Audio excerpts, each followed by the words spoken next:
ఒక ఊరిలో ఒక తింగరివాడు మేకలను పెంచుతూ బ్రతికేవాడు. వాడి వాలకం చింపిరి జుట్టు, చిరిగిన బట్టలు, ఒకే ఒక్క చెప్పు ధరించేవాడు. వాడిని ఎవరు ఏది అడిగినా తింగరి మాటలతో తింగరి అనిపించేలా అందరికీ సమాధానాలు ఇస్తుండేవాడు. అందుకే వాడిని తింగరి అని అందరూ పిలిచేవారు. ఓనాడు ఒకడు తింగరితో, పండుగ వస్తుంది కదా, ఇప్పుడైనా మంచి బట్టలు వేసుకో అని అంటాడు.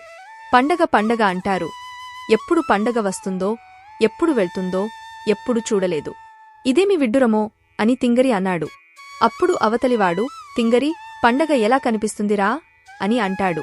దానికి తింగరి, గాలి వస్తుంది, చెట్లు ఊగుతున్నాయి కదా, వర్షం వస్తే తడుస్తున్నాం కదా, మరి పండగ అలా కనిపించదు ఏం అని అన్నాడు తింగరి అమాయకంగా.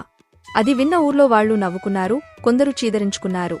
ఒకరోజు ఊరు పెద్దలు అందరూ కలిసి చర్చించుకోవడం చూసి, ఏమైంది బాబాయ్య, అందరూ ఒక దగ్గర చేరారు అని వాళ్లతో తింగరి అన్నాడు.